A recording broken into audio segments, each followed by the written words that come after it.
എല്ലാവർക്കും നമസ്കാരം. ഇന്ന് നമ്മൾ ഡിസ്കസ് ചെയ്യാൻ പോകുന്നത് സിവിക്സിലെ 50 PYQs ആണ്. ഓക്കെ, അപ്പം നമുക്ക് നേരിട്ട് ക്വസ്റ്റ്യനിലോട്ട് പോവാം. 2019 ഉപഭോക്തൃ സംരക്ഷണ നിയമം വകുപ്പ് 34 പ്രകാരം 1 കോടി രൂപ വരെ മൂല്യമുള്ള സാധനങ്ങളുടെയോ സേവനങ്ങളുടെയോ ബന്ധപ്പെട്ട പരാതികൾ സമർപ്പിക്കേണ്ടത് എവിടെയാണ്? അപ്പം ഞാനിവിടെ നോട്ട് ചെയ്ത് വെച്ചിട്ടുണ്ട് കുറച്ച് കാര്യങ്ങൾ, കാരണം എഴുതാനുള്ള ബുദ്ധിമുട്ടുണ്ട്. അപ്പം എന്താണ് ഈ ഒരു വകുപ്പ് പ്രകാരം ജില്ലാ കമ്മീഷനാണ് 1 കോടി രൂപ വരെയുള്ള മൂല്യങ്ങളുള്ള സാധനങ്ങളുടെയോ സേവനങ്ങളുടെയോ ബന്ധപ്പെട്ട പരാതികൾ സമർപ്പിക്കേണ്ടത്. ഇത് 2019 ഉപഭോക്തൃ സംരക്ഷണ നിയമപ്രകാരമാണ്. അതുപോലെ തന്നെ ഈ ഒരു നിയമപ്രകാരം 1 കോടി മുതൽ 10 കോടി വരെ സംസ്ഥാനത്തിനും 10 കോടിയിൽ കൂടുതൽ ദേശീയ കമ്മീഷനും ആയിരുന്നു. എന്നാൽ 2021 ഭേദഗതി പ്രകാരം ഇതിൽ ചെറിയ മാറ്റം വന്നിട്ടുണ്ട്. ജില്ലാ കമ്മീഷന് 50 ലക്ഷം വരെ 50 ലക്ഷം വരെ ജില്ലാ കമ്മീഷനാണ് നമ്മൾ പരാതി കൊടുക്കുന്നത്. 50 ലക്ഷം മുതൽ 2 കോടി വരെ സംസ്ഥാന കമ്മീഷനാണ്. 2 കോടിയിൽ കൂടുതലുള്ളത് ദേശീയ കമ്മീഷനാണ്. അടുത്ത ക്വസ്റ്റ്യൻ, 2005 ഗാർഹിക പീഡന നിയമത്തിലെ സെക്ഷൻ 18 പ്രകാരം ആർക്കാണ് സംരക്ഷണ ഉത്തരവ് പുറപ്പെടുവിക്കാൻ കഴിയുക? Police officer, magistrate, station house officer, ഏതെങ്കിലും ജഡ്ജി. ഇതിൻ്റെ ഉത്തരം ഏതാണ്? മജിസ്ട്രേറ്റ് ആണ് ശരിയായിട്ടുള്ള ഉത്തരം. പട്ടികജാതി പട്ടികവർഗ നിയമം 1989 വകുപ്പ് 3 അനുസരിച്ച് അതിക്രമ കുറ്റം ചെയ്തതിന് ആരെയാണ് ശിക്ഷിക്കാൻ കഴിയുക? ഏതൊരാളെയും ഒരു പട്ടികജാതി അംഗത്തെ മാത്രം, പട്ടികജാതി അല്ലെങ്കിൽ പട്ടികവർഗ അംഗമായ ആരെയും, പട്ടികജാതി അല്ലെങ്കിൽ പട്ടികവർഗ അംഗമല്ലാത്ത ആരെയും. അപ്പം ഈ ഒരു നിയമപ്രകാരം പട്ടികജാതി അല്ലെങ്കിൽ പട്ടികവർഗമല്ലാത്ത ആരെയും എന്ത് ചെയ്യാം? കുറ്റം ചെയ്താൽ ശിക്ഷിക്കാൻ പറ്റുന്നതാണ്. അടുത്ത ക്വസ്റ്റ്യൻ, ലോക്സഭയിലേക്കും സംസ്ഥാന നിയമസഭകളിലേക്കും തിരഞ്ഞെടുപ്പ് നടത്താൻ ഉപയോഗിക്കുന്ന രീതി ഏതാണ്? ലോക്സഭയിലേക്കും സംസ്ഥാന നിയമസഭകളിലേക്കും തിരഞ്ഞെടുപ്പ് നടത്താൻ ഉപയോഗിക്കുന്ന രീതി FPTP സമ്പ്രദായം, ആനുപാതിക പ്രാതിനിധ്യ സമ്പ്രദായം, സെക്കൻഡ് ബാലറ്റ് സിസ്റ്റം, ഇവയൊന്നുമല്ല. ഏതാണ്? FPTP സമ്പ്രദായം ആണ് ശരിയായിട്ടുള്ള ഉത്തരം. എന്താ ഇതിൻ്റെ full form? First past the post. ഏതാണ്? ഫസ്റ്റ് പാസ്റ്റ് ദ പോസ്റ്റ് ആണ് ഇത്. അല്ലെങ്കിൽ ലളിത ഭൂരിപക്ഷ സമ്പ്രദായം എന്ന് പറയുന്നതാണ് FPTP സമ്പ്രദായം. ഇതിലെന്താ? കൂടുതൽ വോട്ട് കിട്ടുന്ന ആള് വിജയിക്കുന്നു. എന്ന് നോക്കിയേ, ഇവിടെ നമ്മൾ പറഞ്ഞു ലോക്സഭയിലേക്കും സംസ്ഥാന നിയമസഭകളിലേക്കും തിരഞ്ഞെടുപ്പ് നടത്താൻ ഉപയോഗിക്കുന്ന രീതിയാണിത്. ഇനി ഇതിൽ ആനുപാതിക പ്രാതിനിധ്യ സമ്പ്രദായം, അത് പ്രസിഡന്റ്, ആർക്കാണ്?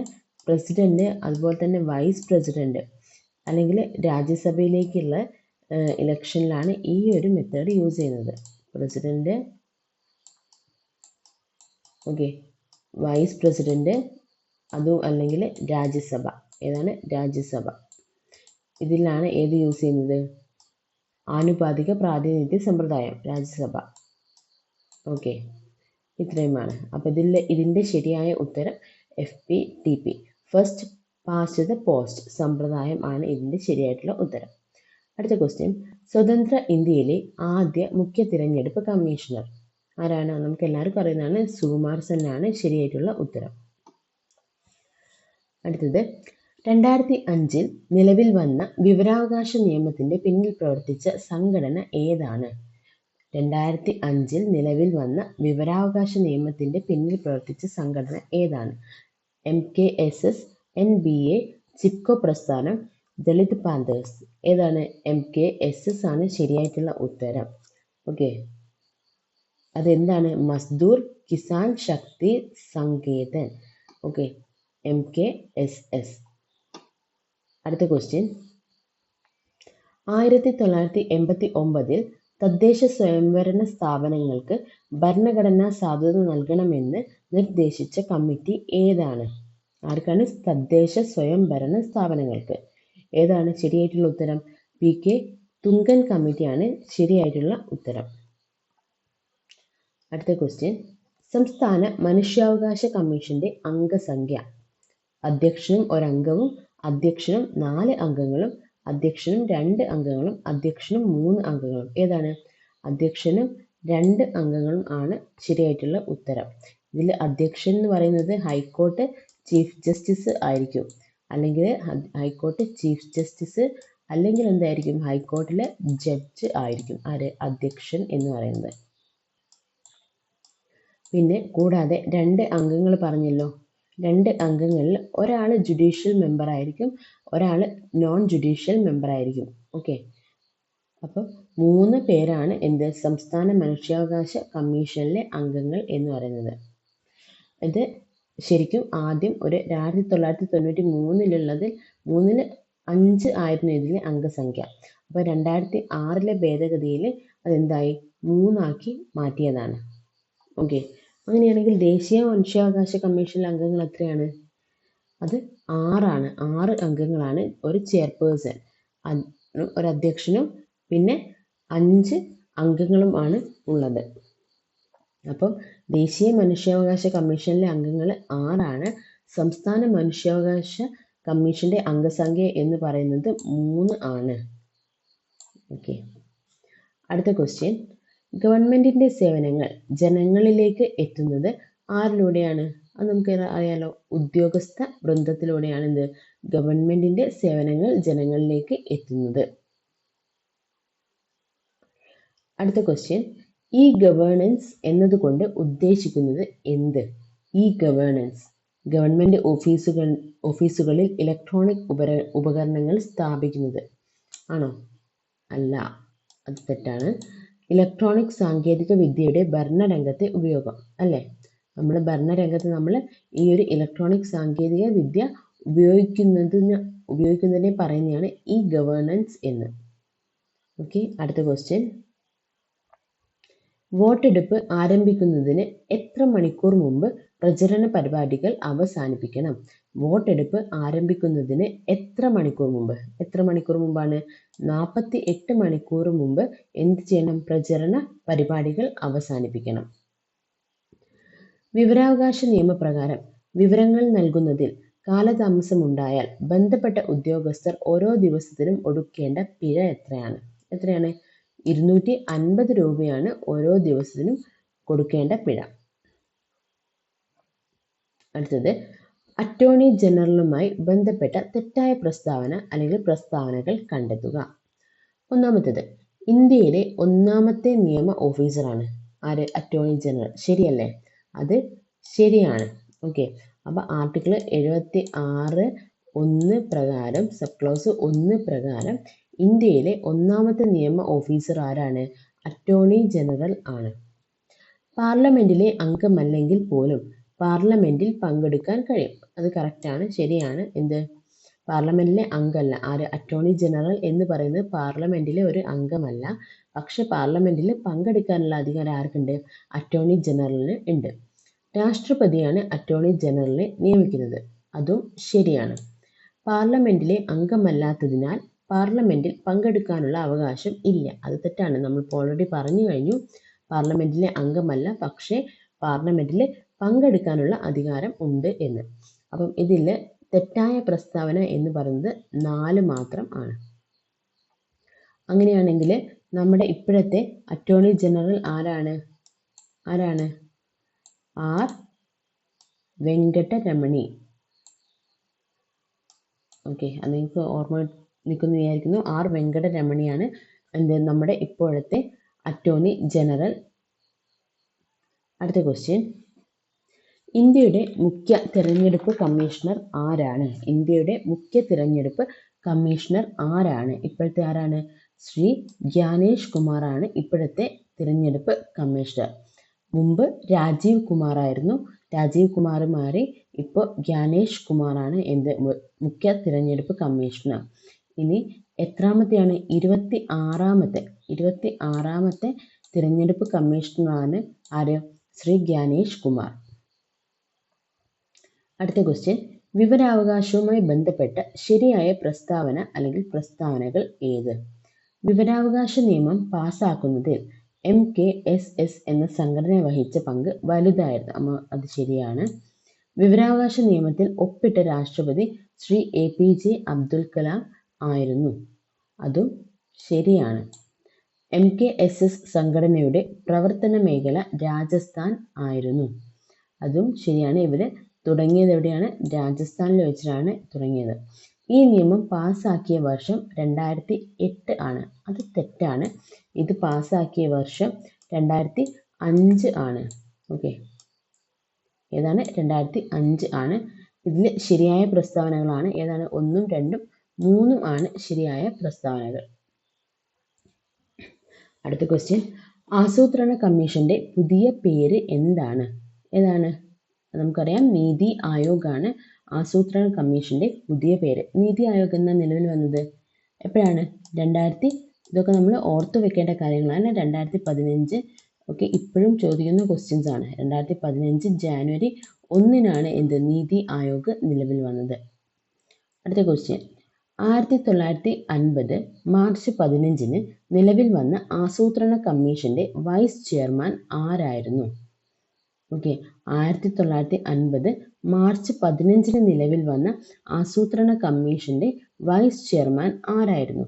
TT Krishnamachari, Gulzari Nandalal, CD Deshmukh, Vinayak Chaudhari. Correct answer ആരാണ്? ഗുൽസാരി നന്ദയാണ് ശരിയായിട്ടുള്ള. ഗുൽസാരി ലാൽ നന്ദ. അങ്ങനെ ആസൂത്രണ കമ്മീഷന്റെ വൈസ് ചെയർമാൻ നമ്മൾ പറഞ്ഞു എന്താണ്? ഗുൽസാരി ലാൽ നന്ദയാണ്. പക്ഷേ നമ്മുടെ ആസൂത്രണ കമ്മീഷന്റെ ചെയർമാൻ ആരായിരുന്നു?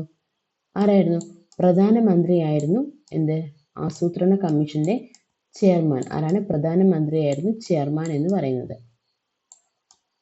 ഓക്കെ, അടുത്ത ക്വസ്റ്റ്യൻ, നീതി ആയോഗിന്റെ ഭരണപരിഷ്കരണ വിഭാഗം വിവിധ മേഖലകളിലെ ഭരണത്തിൽ ദീർഘകാലവും വ്യവസ്ഥാപിതവുമായ പരിവർത്തനത്തിന് ഉത്തരവാദിയാണ്.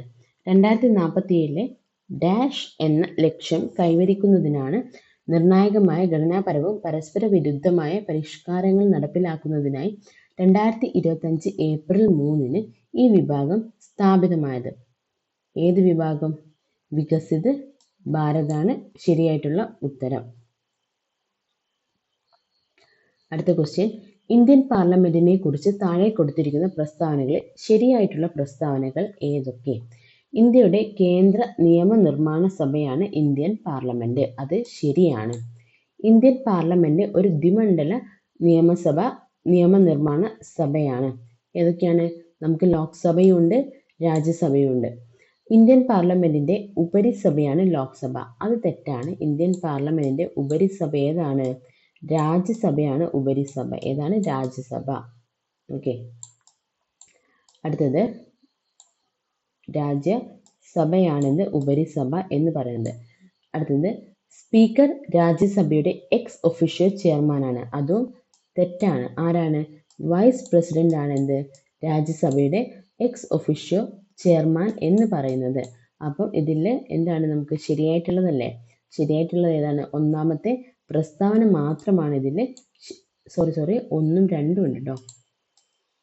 ഓക്കെ, 1ഉം 2ഉം ശരിയാണ്.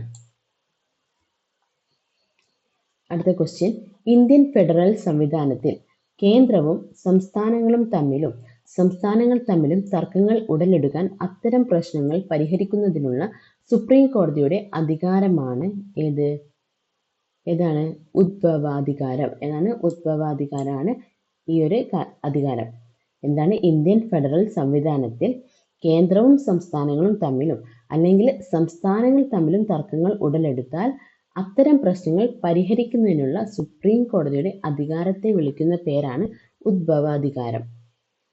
ഓക്കെ, ഏത്? ആർട്ടിക്കിൾ 131 പ്രകാരമാണ് സുപ്രീം കോടതിക്ക് ഈ ഒരു അധികാരം കിട്ടിയിട്ടുള്ളത്. അടുത്ത ക്വസ്റ്റ്യൻ, രാഷ്ട്രപതിയുടെ വിവേചന അധികാരത്തിൽ ഉൾപ്പെടാത്തത് കണ്ടെത്തുക. രാജ്യത്ത് ദേശീയ അടിയന്തരാവസ്ഥ പ്രഖ്യാപിക്കൽ ആണോ? വിവേചന അധികാരമാണോ? അല്ല. ഭരണഘടനയുടെ 352 വകുപ്പ് പ്രകാരം ദേശീയ അടിയന്തരാവസ്ഥ പ്രഖ്യാപിക്കാൻ ആർക്ക് അധികാരമുള്ളത്? രാഷ്ട്രപതിക്കാണ് അധികാരമുള്ളത്. പക്ഷേ ഇതെന്ത് ചെയ്യാൻ പറ്റില്ല? രാഷ്ട്രപതിയുടെ സ്വന്തം തീരുമാനത്തിൽ ഈ ഒരു അടിയന്തരാവസ്ഥ പ്രഖ്യാപിക്കാൻ പറ്റില്ല. അപ്പോൾ ഇതിൽ എന്തായാലും എന്തായിരിക്കും? ബാക്കിയൊക്കെ ശരിയായിരിക്കും. എന്നാലും നമുക്കൊന്ന് വായിച്ചു നോക്കാം. മന്ത്രിസഭ ഉപദേശം സ്വീകരിക്കാതെ തിരിച്ചയക്കൽ, അത് ശരിയാണ്. പാർലമെന്റിന്റെ ഇരുസഭകളും പാസാക്കിയ ധനബില്ല് ഒഴികെ ബാക്കി എല്ലാ ബില്ലുകളും ഒപ്പിടാതെ കൈവശം വെക്കൽ അല്ലെങ്കിൽ തിരിച്ചയക്കാനുള്ള അധികാരം ആർക്കുണ്ട്? രാഷ്ട്രപതിക്ക് ഉണ്ട്. പൊതു തിരഞ്ഞെടുപ്പിന് ശേഷം ഒരു പാർട്ടിക്കും മുന്നണിക്കും വ്യക്തമായ ഭൂരിപക്ഷം ലഭിക്കാത്ത സാഹചര്യത്തിൽ പ്രധാനമന്ത്രിയെ തിരഞ്ഞെടുക്കാനുള്ള അധികാരം ആർക്കുണ്ട്? നമ്മുടെ രാഷ്ട്രപതിക്ക് ഉണ്ട്. ഓക്കെ, അടുത്ത ക്വസ്റ്റ്യൻ. ഇന്ത്യൻ തിരഞ്ഞെടുപ്പ് കമ്മീഷന്റെ ചുമതലകളിൽ ഉൾപ്പെടാത്തത് ഏതാണ്? രാഷ്ട്രീയ പാർട്ടികൾക്ക് അംഗീകാരം നൽകൽ, എന്താണ്? അത് ഇന്ത്യൻ തിരഞ്ഞെടുപ്പ് കമ്മീഷന്റെ ചുമതലയാണ്. വോട്ടർ പട്ടിക പരിഷ്കരിക്കൽ, അല്ലേ? ഇനി രാഷ്ട്രീയ പാർട്ടികൾക്കും സ്ഥാനാർത്ഥികൾക്കും ചിഹ്നം അനുവദിക്കലും ആരാണ്? തിരഞ്ഞെടുപ്പ് കമ്മീഷന്റെ ചുമതലയാണ്. പ്രാദേശിക ഗവൺമെന്റുകളിലേക്കുള്ള തിരഞ്ഞെടുപ്പ് നടത്തൽ, അതെന്തല്ല, അത് ആരുടെ ചുമതലയല്ല? ഇന്ത്യൻ തിരഞ്ഞെടുപ്പ് കമ്മീഷന്റെ ചുമതലയല്ല. അപ്പോൾ ഇതിൽ തെറ്റായിട്ടുള്ളത് ഉൾപ്പെടാത്തത് ഓപ്ഷൻ ഡി മാത്രമാണ്.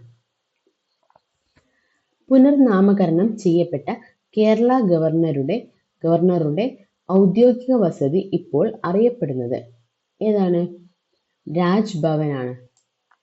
ഏതാണ്? രാജ്ഭവൻ. അതിന് മുന്നേ വരെ എന്തായിരുന്നു? ഗവൺമെന്റ് ഹൗസ് എന്നായിരുന്നു ഗവർണറുടെ ഔദ്യോഗിക വസതി അറിയപ്പെട്ടിരുന്നത്. എന്താണ്? ഗവൺമെന്റ് ഹൗസ് എന്നാണ് അറിയപ്പെട്ടിരുന്നത്. Government house. ഓക്കെ, അടുത്ത ക്വസ്റ്റ്യൻ. മഹാത്മാഗാന്ധി ദേശീയ ഗ്രാമീണ തൊഴിലുറപ്പ് പദ്ധതിയിൽ എന്താണ്? ഇതിലെ ഏതൊക്കെയാണ് ശരിയെന്ന് നോക്കാം. ഒരു സാമ്പത്തിക വർഷം 100-ൽ കുറയാത്ത തൊഴിൽ ദിനങ്ങളാണ് ഉള്ളത്. ഓക്കെ, അത് ശരിയാണ്. കേരള ട്രൈബൽ പ്ലസ് എന്ന പദ്ധതി MG നരേഗാസ് കൂടാതെ അധികമായി പട്ടികവർഗ വിഭാഗങ്ങൾക്ക് തൊഴിലുറപ്പ് പ്രദാനം ചെയ്യുന്നുണ്ട്. പത്തനംതിട്ട, മലപ്പുറം ജില്ലകളിലാണ് കേരളത്തിൽ ആദ്യഘട്ടത്തിൽ MG നരേഗ ആരംഭിച്ചത്. ആണോ? അത് തെറ്റാണ്. ഓക്കെ, അത് പാലക്കാട്, എവിടെയാണ്? പാലക്കാടും വയനാടുമാണ് ആദ്യമായിട്ട് ഇത് ആരംഭിച്ചത്. പാലക്കാടും വയനാടുമാണ് ആരംഭിച്ചത്. എവിടെയാണ്? പാലക്കാടും വയനാട്, എന്തല്ല മലപ്പുറവും പത്തനംതിട്ടയുമല്ല ആരംഭിച്ചത്. അതുകൂടാതെ ഇത് എപ്പോഴാണ് ആരംഭിച്ചത്? 2006 ഫെബ്രുവരി 2-നാണ് കേട്ടോ. 2006 ഫെബ്രുവരി 2-നാണ് ഇത് ആരംഭിച്ചത്. ഓക്കെ, അപ്പോൾ ഇതിൽ ഏതാണ്? 1ഉം 2ഉം മാത്രമാണ് ശരി. അപ്പോൾ ഓപ്ഷൻ സി ആണ് ശരിയായിട്ടുള്ള ഉത്തരം. അടുത്ത ക്വസ്റ്റ്യൻ. വയോജനങ്ങളുടെ അവകാശങ്ങൾ സംരക്ഷിക്കുന്നതിനായി രാജ്യത്ത് ആദ്യമായി രൂപീകരിച്ച കേരള സംസ്ഥാന വയോജന കമ്മീഷന്റെ ചെയർമാൻ ആരാണ്? ഏതാണ്? വയോജനങ്ങളുടെ അവകാശങ്ങൾ സംരക്ഷിക്കുന്നതിനായി രാജ്യത്ത് ആദ്യമായി രൂപീകരിച്ച കേരള സംസ്ഥാന വയോജന കമ്മീഷന്റെ ചെയർമാൻ ആരാണ്? അത് ശ്രീ കെ സോമപ്രസാദ് ആണ് ശരിയായിട്ടുള്ള ഉത്തരം. ഇനി ജസ്റ്റിസ് അലക്സാണ്ടർ തോമസ് കേരള സംസ്ഥാന മനുഷ്യാവകാശ കമ്മീഷന്റെ എന്താണ്? ചെയർമാനാണ്. ശ്രീ KV മനോജ് കുമാർ എന്ന് പറയുന്നത് കേരള സംസ്ഥാന ബാലാവകാശ സംരക്ഷണ കമ്മീഷന്റെ ചെയർമാനാണ്. ശ്രീമതി P സതീദേവി എന്ന് പറയുന്നത് വനിതാ കമ്മീഷന്റെ അധ്യക്ഷ ആണ്. ഓക്കെ, അപ്പോൾ ഓരോന്ന് നോക്കിയോ. ശ്രീ കെ സോമപ്രസാദ് എന്ന് പറയുന്നത് കേരള സംസ്ഥാന വയോജന കമ്മീഷന്റെ chairman. Justice Alexander Thomas Kerala സംസ്ഥാന മനുഷ്യാവകാശ കമ്മീഷന്റെ ചെയർമാൻ. ശ്രീ KV മനോജ് കുമാർ കേരള സംസ്ഥാന ബാലാവകാശ സംരക്ഷണ കമ്മീഷന്റെ അധ്യക്ഷനാണ്. ശ്രീമതി P സതീദേവി വനിതാ കമ്മീഷന്റെ അധ്യക്ഷ ആണ്. അടുത്ത ക്വസ്റ്റ്യൻ. കേരള സംസ്ഥാന ദുരന്ത നിവാരണ അതോറിറ്റിയുടെ വൈസ് ചെയർമാൻ ആരാണ്? റവന്യൂ മന്ത്രിയാണെന്ത്? കേരള സംസ്ഥാന ദുരന്ത നിവാരണ അതോറിറ്റിയുടെ വൈസ് ചെയർമാൻ. ഓക്കെ, അപ്പം ചെയർമാൻ ആരാണ്? മുഖ്യമന്ത്രി ചെയർമാനാണ്. ഇതിന്റെ ചെയർമാൻ എന്ന് പറയുന്ന ആരാണ്? മുഖ്യമന്ത്രിയാണ് ചെയർമാൻ എന്ന് പറയുന്നത്. അങ്ങനെയാണെങ്കിൽ നമ്മളുടെ ഇപ്പോഴത്തെ റവന്യൂ മിനിസ്റ്റർ ആരാണ്? റവന്യൂ മന്ത്രി ആരാണ്?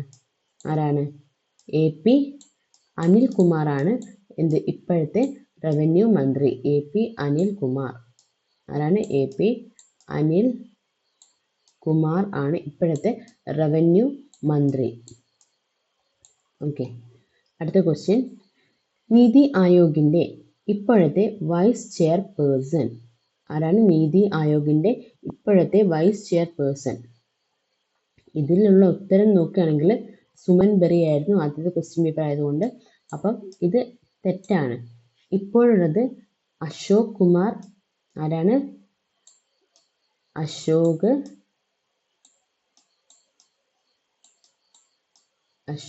കുമാർ ലഹിരിയാണ്. ഓക്കെ, അശോക് കുമാർ ലഹിരി ആണ് ഇപ്പോഴത്തെ നീതി ആയോഗിൻ്റെ വൈസ് ചെയർപേഴ്സൺ. ഓക്കെ, അടുത്ത ക്വസ്റ്റ്യൻ, നീതി ആയോഗ് നിലവിൽ വന്നത് നമ്മൾ കുറച്ച് മുന്നേ പറഞ്ഞതേ ഉള്ളൂ. എപ്പോഴാണ്? 1 ജാനുവരി 2015 നീതി ആയോഗ് നിലവിൽ വന്നത്. അടുത്ത ക്വസ്റ്റ്യൻ, ദേശീയ മനുഷ്യാവകാശ കമ്മീഷനുമായി ബന്ധപ്പെട്ട് ശരിയായ പ്രസ്താവന ഏത്? മുൻ സുപ്രീം കോടതി ചീഫ് ജസ്റ്റിസും മുൻ സുപ്രീം കോടതി ജഡ്ജിയും അംഗങ്ങളാണ്. അത് ശരിയാണ്. ആരാണ്? മുൻ സുപ്രീം കോടതി ചീഫ് ജസ്റ്റിസും മുൻ സുപ്രീം കോടതി ജഡ്ജിയും അംഗങ്ങളാണ്. രണ്ടാമത്തെ ഓപ്ഷൻ, മുൻ ഹൈക്കോടതി ചീഫ് ജസ്റ്റിസും മുൻ ഹൈക്കോടതി ജഡ്ജിയും അംഗങ്ങളാണ്. അത് തെറ്റാണ്. ഒരു മുൻ ഹൈക്കോടതി ചീഫ് ജസ്റ്റിസ് അല്ലെങ്കിൽ നിലവിലുള്ള ഹൈക്കോടതി ചീഫ് ജസ്റ്റിസ് ആയിരിക്കും എന്ത് അംഗങ്ങൾ. മനുഷ്യാവകാശങ്ങളിൽ പ്രഗത്ഭരായ 2 പേർ ഇതിൽ അംഗങ്ങളാണ്. അതും തെറ്റാണ്. നമ്മൾ പറഞ്ഞു ദേശീയ മനുഷ്യാവകാശ കമ്മീഷനിൽ ആകെ 6 അംഗങ്ങളാണ് ഉള്ളത്. അതിൽ 3 പേരാണ് ഇതിലെ മനുഷ്യാവകാശങ്ങളിൽ പ്രഗത്ഭരായിട്ടുള്ള 3 പേരായിരിക്കണം ഇതിലെ അംഗങ്ങളായിട്ട് ഉള്ളത്. അപ്പോൾ ഇതിൽ ശരിയായ പ്രസ്താവന എന്ന് പറയുന്നത് 1 മാത്രമാണ്. ഓക്കെ, ഇതിൽ അപ്പോൾ ഓപ്ഷനിൽ തെറ്റുണ്ട്. ഓക്കെ, അപ്പം ശരിയായി തന്നെ ബന്ധപ്പെട്ട് ശരിയായ പ്രസ്താവന. ഓക്കെ, അപ്പം 1 മാത്രമാണ് ഇവിടെ ശരിയായിട്ടുള്ള പ്രസ്താവന. അപ്പം ഇതിലൊന്നുമില്ലല്ലോ, ഓപ്ഷനിൽ ഇല്ല. അടുത്ത ക്വസ്റ്റ്യൻ, ദേശീയ മനുഷ്യാവകാശ കമ്മീഷനുമായി ബന്ധപ്പെട്ട് തെറ്റായ പ്രസ്താവന ഏത്? ചില കേസുകളിൽ കമ്മീഷന് ശിക്ഷാ നടപടികൾ സ്വീകരിക്കുന്നതിനുള്ള അവകാശമുണ്ട്. അത് തെറ്റാണ്. ഇവർക്ക് കുറ്റവാളികളെ നേരിട്ട് ശിക്ഷിക്കാനോ നേരിട്ട് ശിക്ഷാവിധി നടപ്പാക്കാനോ ഉള്ള അധികാരം ഇല്ല. ഇതെന്താണ്? ഇതൊരു അന്വേഷണ ശുപാർശ സമിതി മാത്രമാണ്. ഇനി കേസുകളിൽ ശിക്ഷാ നടപടിക്ക് ശുപാർശ ചെയ്യുന്നതിനുള്ള അവകാശം മാത്രമേ കമ്മീഷനുള്ളൂ. നമ്മളിപ്പോൾ പറഞ്ഞല്ലോ. അപ്പം ഇത് ശരിയാണ്. അടുത്തത്, മനുഷ്യാവകാശ ലംഘനം ഉണ്ടായാൽ പരാതിയുടെ അടിസ്ഥാനത്തിൽ മാത്രമേ കേസെടുക്കാനുള്ള അവകാശമുള്ളൂ. അത് തെറ്റാണ്. അവർക്ക് മറ്റ് പത്രവാർത്തയോ മാധ്യമങ്ങളുടെയോ ഒക്കെ അവർക്ക് ഈ ഒരു ന്യൂസ് കിട്ടിയിട്ടുണ്ടെങ്കിൽ അവർക്ക് എന്ത് ചെയ്യാം? സ്വമേധയാ എന്ത് ചെയ്യാം? കേസ് എടുക്കാം. സുവമോട്ടോ എന്ന് കേട്ടിട്ടില്ലേ? അപ്പം സ്വമേധയാ കേസെടുക്കാനുള്ള അധികാരം ആർക്കുണ്ട്? ദേശീയ മനുഷ്യാവകാശ കമ്മീഷന് ഉണ്ട്. അപ്പോൾ ഇതിൽ തെറ്റായ പ്രസ്താവന ഏതാണ്? തെറ്റായ പ്രസ്താവന ഏത്? 1ഉം 3ഉം ആണ് തെറ്റായ പ്രസ്താവന. അടുത്ത ക്വസ്റ്റ്യൻ, കാര്യനിർവഹണ വിഭാഗവുമായി ബന്ധപ്പെട്ട ശരിയായ പ്രസ്താവന ഏത്? കാര്യനിർവഹണ വിഭാഗവുമായി ബന്ധപ്പെട്ട ശരിയായ പ്രസ്താവന.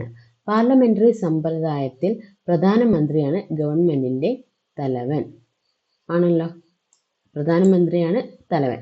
പ്രസിഡൻഷ്യൽ സമ്പ്രദായത്തിൽ പ്രസിഡന്റാണ് ഗവൺമെന്റിന്റെയും സ്റ്റേറ്റിന്റെയും തലവൻ. ഓക്കെ, അത് ശരിയാണ്. ഇവിടെ എല്ലാ നിർവഹണ അധികാരങ്ങളും ആർക്കാണ് കിട്ടുന്നത്? പ്രസിഡന്റിന് ആണ് കിട്ടുന്നത്. സെമി പ്രസിഡൻഷ്യൽ സമ്പ്രദായത്തിൽ പ്രസിഡന്റ് ആണ് ഗവൺമെന്റിന്റെ തലവൻ. അത് തെറ്റാണ്. ആ ഒരു കേസിൽ പ്രസിഡന്റ് അതുപോലെ തന്നെ പ്രൈം മിനിസ്റ്ററിനും ഉണ്ട് അധികാരം ഉണ്ട്. അപ്പോൾ ഇതിൽ ശരിയായ പ്രസ്താവന 1ഉം 2ഉം മാത്രമാണ്. അടുത്ത ക്വസ്റ്റ്യൻ, ഇന്ത്യൻ ഉപരാഷ്ട്രപതിയുമായി ബന്ധപ്പെട്ട ശരിയായ പ്രസ്താവന ഏത്? ഓക്കെ, നോക്കാം. ഉപരാഷ്ട്രപതി രാജ്യസഭാധ്യക്ഷനാണ്. ആണോ? അതെ, രാജ്യസഭയിലെ ഉപരാഷ്ട്രപതിയാണ് അധ്യക്ഷനായിട്ട് ഉള്ളത് അല്ലെ? ഉപരാഷ്ട്രപതിയെ 5 വർഷത്തേക്കാണ് തിരഞ്ഞെടുക്കുന്നത്. അതും ശരിയാണ്. രാജ്യസഭ ഒരു സ്ഥിരം സഭയാണ്. അതും ശരിയാണ്. അപ്പോൾ ഓൾ ഓഫ് ദ എബവ് ആണ് ആൻസർ. ഓക്കെ, അടുത്ത ക്വസ്റ്റ്യൻ, താഴെ ചേർക്കുന്ന പ്രസ്താവനകളിൽ ശരിയല്ലാത്തത് ഏത്? കിർട്ടാസ്. അപ്പോൾ ഇതിന്റെ ഫുൾ ഫോം എന്താണ്? ഞാൻ പറഞ്ഞുതരാം. Kerala institute for research training and development studies of SC and ST ആണ്. എന്താണ്? Kerala institute for research training and development studies of SC and ST. Okay, അപ്പോൾ അതിൽ നമുക്ക് ഓപ്ഷൻസ് നോക്കാം. കിറ്റാഡ്സ് പൂർണ്ണമായും ഒരു സർക്കാർ സ്ഥാപനമാണ്. അത് കറക്റ്റാണ്. കിറ്റാഡ്സ് ഒരു അർദ്ധ സർക്കാർ സ്ഥാപനമാണ്. നമ്മൾ ഓൾറെഡി പറഞ്ഞു അതൊരു എന്താണ്, ഒരു സർക്കാർ സ്ഥാപനമാണെന്ന്. അപ്പോൾ ഇത് തെറ്റാണ്. കിറ്റാഡ്സ് മറ്റു പിന്നോക്കക്കാർക്ക് വേണ്ടിയുള്ള സംഘടനയാണ്. അല്ല, അത് SC STക്ക് വേണ്ടി മാത്രം ഉള്ളതാണ്. ആർക്കാണ്? SCക്ക് അല്ലെങ്കിൽ STക്ക് വേണ്ടി മാത്രം ഉള്ള സംഘടനയാണ് ഏത്? കിറ്റാഡ്സ് എന്ന് പറയുന്നത്. ഓക്കെ, അപ്പം ഇതിൽ ശരിയല്ലാത്തത് ഏതാണ്? 2ഉം 3ഉമാണ് ഇവിടെ ശരിയല്ലാത്തത്. കേരള വനിതാ കമ്മീഷനുമായി ബന്ധപ്പെട്ട് ചുവടെ ചേർക്കുന്ന പ്രസ്താവനകളിൽ ശരിയേത്? ഒന്നാം കേരള വനിതാ കമ്മീഷൻ രൂപം കൊള്ളുന്നത് ശ്രീ AK ആന്റണി മുഖ്യമന്ത്രി ആയിരുന്നപ്പോഴാണ്. അത് തെറ്റാണ്. ആരുടെ കാലത്താണ്? EK നായനാരുടെ കാലത്താണ്. ആരുടെയാണ്? EK നായനാർ. EK നായനാരുടെ കാലത്താണ് ഒന്നാം കേരള വനിതാ കമ്മീഷൻ എന്ത് ചെയ്യുന്നത്? രൂപം കൊള്ളുന്നത്. സംസ്ഥാന വനിതാ കമ്മീഷന്റെ ആദ്യ അധ്യക്ഷ ശ്രീമതി സുഗതകുമാരിയാണ്. അത് ശരിയാണ്. അടുത്തത്, വനിതാ കമ്മീഷന്റെ ഇപ്പോഴത്തെ ചെയർപേഴ്സൺ അഡ്വക്കേറ്റ് ഇന്ദിര രവീന്ദ്രൻ ആണ്. അത് തെറ്റാണ്. ആരാണ്? നമ്മൾ നേരത്തെ പറഞ്ഞല്ലോ, എന്ത്? P സതീദേവിയാണ് എന്ത്? വനിതാ കമ്മീഷന്റെ ഇപ്പോഴത്തെ എന്ത്? ചെയർപേഴ്സൺ. അപ്പം ശരിയായിട്ടുള്ള ഉത്തരാണോ? ശരിയേത്? 1 മാത്രം, ഏതാ? 2 മാത്രമാണ് ഇവിടെ ശരിയായിട്ടുള്ളത്. ഇതിലും ഓപ്ഷൻ ഇല്ല. ഓക്കെ, അപ്പോൾ ഉത്തരം എന്ന് പറയുന്നത് 2 മാത്രമാണ്. 30ാമത്തെ ക്വസ്റ്റ്യൻ, ചുവടെ ചേർക്കുന്ന പ്രസ്താവനകളിൽ ശരിയായ പ്രസ്താവന ഏതാണ്? പ്ലാനിംഗ് ബോർഡ് ചെയർപേഴ്സൺ മുഖ്യമന്ത്രി ആണ്. ഓക്കെ, ആണല്ലോ. കേന്ദ്രത്തിലെ നീതി ആയോഗിലെ പ്രധാനമന്ത്രി ഉള്ളതുപോലെ നമ്മളെ കേരളത്തിലെ പ്ലാനിംഗ് ബോർഡിന്റെ ചെയർപേഴ്സൺ എന്ന് പറയുന്നത് മുഖ്യമന്ത്രിയാണ്. ഓക്കെ, പ്ലാനിംഗ് ബോർഡിലെ എക്സ്പേർട്ട് പാർട്ട് ടൈം മെമ്പറാണ് സന്തോഷ് ജോർജ് കുളങ്ങര. അതും ശരിയാണ്. 2021 മുതലാണ് സന്തോഷ് ജോർജ് കുളങ്ങരയ്ക്ക് ഈ ഒരു സ്ഥാനം കിട്ടിയിട്ടുള്ളത്. പഞ്ചവത്സര വാർഷിക പദ്ധതികൾ തയ്യാറാക്കുക എന്നത് ബോർഡിന്റെ പ്രധാന ചുമതലയാണ്. അപ്പം ഇതിലെന്താണ്? 3ഉം ശരിയാണ്. All of the above. അടുത്തത്, ഇന്ത്യയിലെ ആദ്യത്തെ ഉപരാഷ്ട്രപതി ആരാണ്? ആദ്യത്തേത് ഡോക്ടർ S രാധാകൃഷ്ണനാണ് ഇന്ത്യയുടെ ആദ്യത്തെ ഉപരാഷ്ട്രപതി. അടുത്ത ക്വസ്റ്റ്യൻ, ഒരു സംസ്ഥാനത്തെ ഗവർണർ ആയതിനു ശേഷം പ്രസിഡന്റ് ആയ വ്യക്തി. അങ്ങനെ കുറെ പേരുണ്ട്. അപ്പം ഈ ഒരു ഓപ്ഷനിലെ ഉത്തരം ഏതാണ്? ഡോക്ടർ സക്കീർ ഹുസൈൻ ആണ്. എവിടുത്തെ ഗവർണർ ആയിരുന്നു? ബീഹാറിലെ ഗവർണർ ആയിരുന്നു. ആര്? ഡോക്ടർ സക്കീർ ഹുസൈൻ. ആരാണ്? ബീഹാറിലെ ഗവർണർ ആയിരുന്നു. ഇന്ത്യയിൽ മനുഷ്യാവകാശ സംരക്ഷണ നിയമം നിലവിൽ വന്ന വർഷം ഏതാണ്? 1993 ഇന്ത്യയിലെ മനുഷ്യാവകാശ സംരക്ഷണ നിയമം നിലവിൽ വന്നത്. അടുത്ത ക്വസ്റ്റ്യൻ, സംസ്ഥാന മനുഷ്യാവകാശ കമ്മീഷൻ ചെയർമാനെയും അംഗങ്ങളെയും നിയമിക്കുന്നത് ആരാണ്? സംസ്ഥാനമാണ്. സംസ്ഥാന മനുഷ്യാവകാശ കമ്മീഷൻ ചെയർമാനെയും അംഗങ്ങളെയും നിയമിക്കുന്നത് ആരാണ്? ഗവർണറാണ് നിയമിക്കുന്നത്. ഓക്കെ, താഴെ പറയുന്നവരിൽ ദേശീയ മനുഷ്യാവകാശ കമ്മീഷനിൽ എക്സ് ഒഫിഷ്യോ മെമ്പർ അല്ലാത്തത് ആരാണ്? ആദ്യത്തെ ഓപ്ഷൻ തന്നെ കേന്ദ്ര നിയമകാര്യ വകുപ്പ് മന്ത്രിയാണെന്ത്? ഇതില് മെമ്പർ അല്ലാത്തത് ആരാണ്? കേന്ദ്ര നിയമകാര്യ വകുപ്പ് മന്ത്രി. അടുത്ത ക്വസ്റ്റ്യൻ, സംസ്ഥാന മനുഷ്യാവകാശ കമ്മീഷൻ അംഗങ്ങളെ ശുപാർശ ചെയ്യുന്ന കമ്മിറ്റിയുടെ ചെയർമാൻ ആരാണ്? സംസ്ഥാന മനുഷ്യാവകാശ കമ്മീഷൻ അംഗങ്ങളെ ശുപാർശ ചെയ്യുന്ന കമ്മിറ്റിയുടെ ചെയർമാൻ മുഖ്യമന്ത്രി ആണ്. അടുത്ത ക്വസ്റ്റ്യൻ, ദേശീയ വനിതാ കമ്മീഷനിലെ ആദ്യ പുരുഷ അംഗം ആരാണ്? RK മാത്തൂർ, സൂരജ് ബാൻ, രാംധൻ, അലോക് റവാത്ത്. ആരാണ്? അലോക് റവാത്ത് ആണ് ദേശീയ വനിതാ കമ്മീഷനിലെ ആദ്യ പുരുഷാംഗം. അടുത്ത ക്വസ്റ്റ്യൻ, ഇന്ത്യൻ പ്രസിഡന്റ് പദത്തിലെത്തും മുൻപ് ഡോക്ടർ രാജേന്ദ്ര പ്രസാദ് വഹിച്ചിരുന്ന പദവി. അത് നമ്മൾ കോൺസ്റ്റിറ്റ്യൂഷനിൽ പഠിക്കുന്നതാണെന്ത്? ഭരണഘടനാ നിർമ്മാണ സഭയുടെ അധ്യക്ഷൻ ആരായിരുന്നു? ഡോക്ടർ രാജേന്ദ്ര പ്രസാദ് ആണ്. ഇന്ത്യയുടെ 2ാമത്തെ രാഷ്ട്രപതി ആരാണ്? ഡോക്ടർ S രാധാകൃഷ്ണനായിരുന്നു ഇന്ത്യയുടെ 2ാമത്തെ രാഷ്ട്രപതി. ദേശീയ മനുഷ്യാവകാശ കമ്മീഷണറെയും മെമ്പർമാരെയും സ്ഥാനത്ത് നിന്നും നീക്കം ചെയ്യാനുള്ള അധികാരം ആർക്കാണ്? ആരൊക്കെയാണ്? ദേശീയ മനുഷ്യാവകാശ കമ്മീഷണറെയും മെമ്പർമാരെയും. ആർക്കാണ് അധികാരമുള്ളത്? പ്രസിഡന്റ് അല്ലെങ്കിൽ രാഷ്ട്രപതിക്കാണ് എന്തിന് അധികാരമുള്ളത്? അവരെ നീക്കം ചെയ്യാനുള്ള അധികാരം ഉള്ളത്. ദേശീയ മനുഷ്യാവകാശ കമ്മീഷന്റെ ആസ്ഥാനം എവിടെയാണ്? ഡൽഹിയിലാണ് ദേശീയ മനുഷ്യാവകാശ കമ്മീഷന്റെ ആസ്ഥാനം. ദേശീയ മനുഷ്യാവകാശ കമ്മീഷൻ സ്ഥാപിതമായത് എപ്പോഴാണ്? 1993 ഒക്ടോബർ 12-നാണ് ദേശീയ മനുഷ്യാവകാശ കമ്മീഷൻ സ്ഥാപിതമായത്. ഏതാണ് വർഷം? 1993 ഒക്ടോബർ 12. ഇന്ത്യയിലെ ആദ്യത്തെ ദേശീയ മനുഷ്യാവകാശ കമ്മീഷൻ ചെയർമാൻ ആരാണ്? ജസ്റ്റിസ് രംഗനാഥ് മിശ്രയാണ് ഇന്ത്യയിലെ ആദ്യത്തെ ദേശീയ മനുഷ്യാവകാശ കമ്മീഷൻ ചെയർമാൻ. അവസാനത്തെ ക്വസ്റ്റ്യൻ, ദേശീയ വനിതാ കമ്മീഷൻ അംഗങ്ങളെ പദവിയിൽ നിന്ന് നീക്കം ചെയ്യാൻ അധികാരമുള്ളത് ആർക്കാണ്? ഏതാണ്? ദേശീയ വനിതാ കമ്മീഷൻ അംഗങ്ങളെ പദവിയിൽ നിന്ന് നീക്കം ചെയ്യാൻ അധികാരമുള്ളത് ആർക്കാണ്?